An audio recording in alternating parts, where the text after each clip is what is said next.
Notre vie est transformée immédiatement par cette puissance.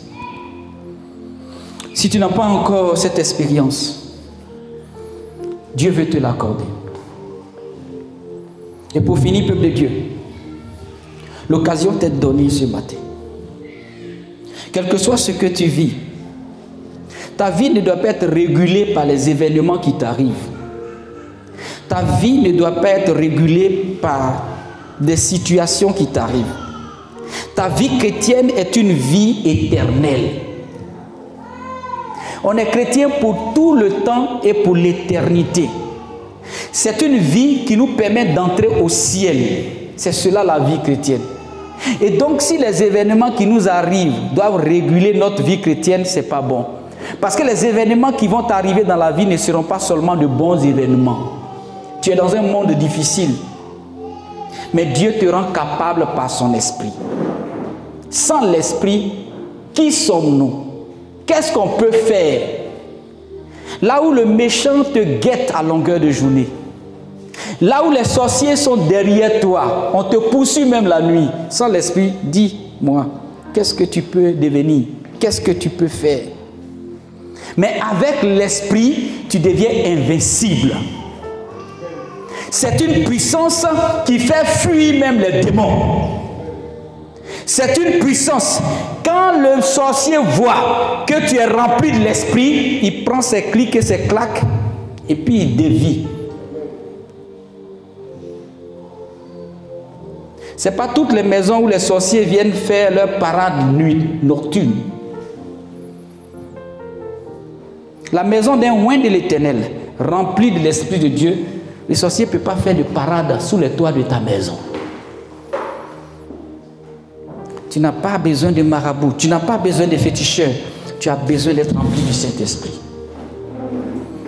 Ta force se trouve dans cette puissance.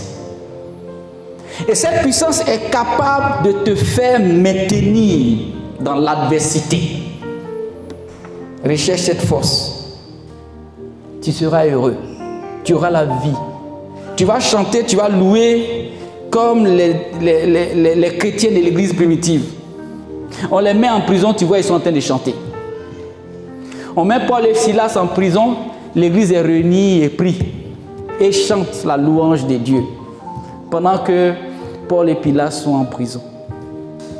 La puissance de l'Esprit de Dieu, dans le livre des Actes, a permis de réaliser des choses qui apparemment sont impossibles sans le Saint-Esprit. Il y a des choses que tu ne peux pas faire sans le Saint-Esprit. Ta force, c'est le Saint-Esprit.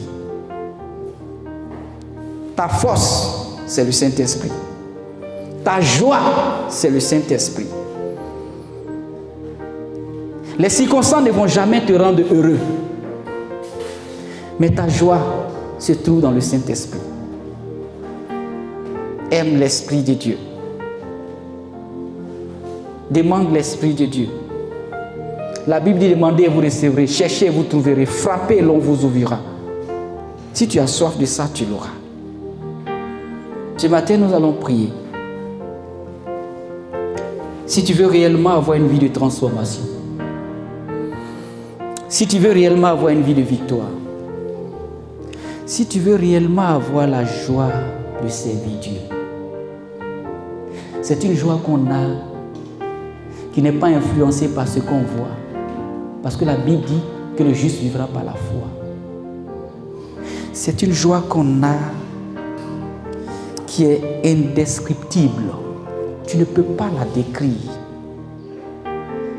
C'est une paix qui est interne. Ce n'est pas lié à ce que tu as dans la poche.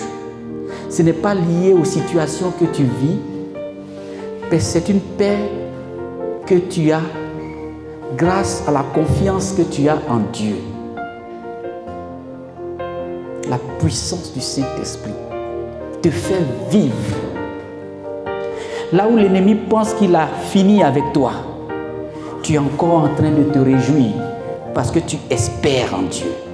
La puissance du Saint-Esprit te maintient dans la vie. Et à un moment donné, le diable sera fatigué. Parce qu'il a tout remué, il a tout fait. Mais tu es resté stable et équilibré dans ta foi. La puissance du Saint-Esprit. Et voilà pourquoi la promesse que Jésus a donnée pour que les disciples soient témoins, c'est l'Esprit. Il n'a pas dit je vais revenir et puis je vais marcher avec vous.